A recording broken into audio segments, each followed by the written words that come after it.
Hello and what is going on today, guys? Tomcat here, and today we are going to be talking about the Series 14 update for Forza Horizon 4. Now, there are some very interesting cars coming in this update, although they may make some of you very happy and they may make some of you a little bit upset, depending on what your personal preference is on what cars you like.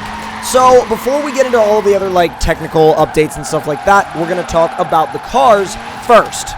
Now, before we talk about any of the other seasons, I'd like to talk about Winter, because Winter features one of my favorite vehicles in this entire series, the F-150 Liberty design. Now, the Liberty design F-150 is basically a turbocharged F-150 making 800 plus horsepower with crazy, trophy truck coilovers and a massive cage. Now, there's obviously a lot more to it than that, but I'm very curious to see what they actually allow you to do to this truck in the long run with, modifications and upgrades and things like that. And I'm actually curious to see if it's going to be a really good race truck, or if it's going to be better for exploring or off-roading or whatever it ends up being better for. I'm very curious to find out what that will be. Now, I think at the end of the day, a lot of people are going to go for the F-150 and kind of avoid the Escalade. Not really avoid it, but just be kind of meh about the Escalade. But the next car I'm going to talk about is arguably even more interesting than the F-150. And that is the all-electric Pikes Peak race car from Volkswagen, the IDR. Now, this thing has more downforce than just about anything we've ever seen in Forza Horizon 4. And that's not an official statement from them, but I would venture a guess to say that it's either one of the most heavily downforce-based cars, if not the most. And it's actually kind of cool to have another electric car in the game. I think it could end up being, one of those crazy OP race cars, but we'll have to wait and see. Only time will tell. Now, the thing that I could see that car being very, very good for, apart from the long straightaways, of course, is Goliath, because I feel like there's going to be areas on Goliath where you'll just be able to stay fully flat to the floor on the throttle. And that's cool and all, but it's going to need to have that power on the straights. Otherwise, Goliath is not going to be nice to that thing. And before we move on to the next car, look at the wing. You have to take another look at the wing. You have to. It's just so it's just so all-dominating of everything on that car that you can't really pay much attention to anything else other than the wing. I should also mention that for Autumn, the 50% completion reward is a JCW, and the 80% completion is a Koenigsegg 1-to-1. That may either make you happy or not so happy, depending on whether or not you already have those cars. And then also, if you don't have the Liberty Design Wrangler, you will actually be able to get it in Autumn. You'll have a second chance to get that, which is kind of nice for people that don't actually have that car yet. And it would kind of make a nice combo with the F-150.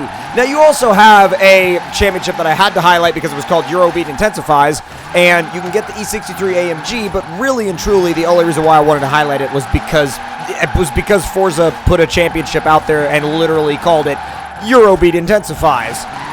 Now, moving ahead into the next season I wanted to talk about, which is Spring, we actually have quite a few interesting cars that are coming along in Spring, and honestly, you may or may not be a fan of the seasonal completion rewards. There's the GTO and there's the Impala SS. If those are your cup of tea, I feel like it'd be a really good season for you if you're kind of into that muscle car thing. Or if you just wanted a second chance to be able to get the Impala without having to pay 20 million credits for it, because that's what they've recently been going for on the auction house.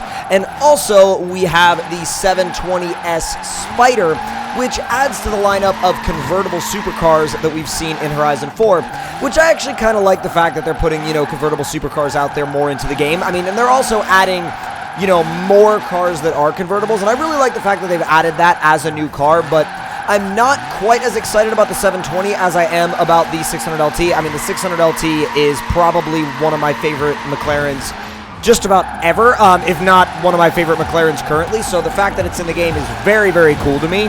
And speaking of the 600LT, that actually gives us a perfect way to kind of, move along into our next season here, which is summer, and that will allow you to get the NSXR GT and the McLaren 600LT.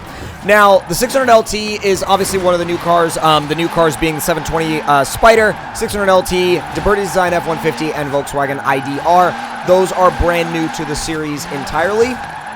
And now that we've talked about all the cars in general, I think the main thing that I'm taking away from this update is that, I don't know, there's been several different takeaways in the community, right?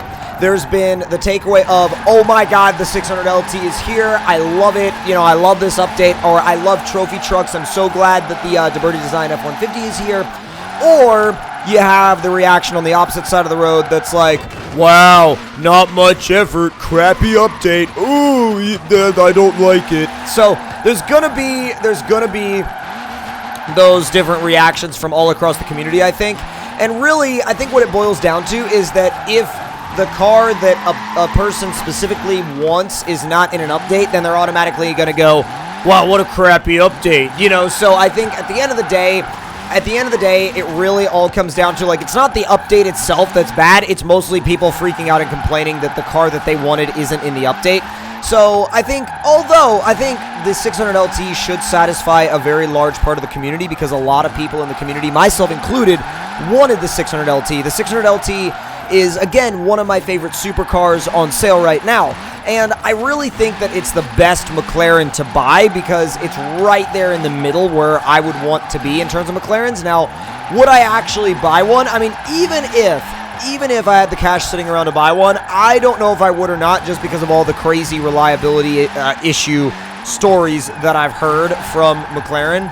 So, I don't know. I'll stick with my Honda and BMW. But anyways, the F-150 Deberti Design adds another vehicle type that a lot of people wanted. I mean, like, for me, I've always wanted more lifted trucks, more off-roaders, more off-road vehicles in general in Horizon, and I think that, you know, bringing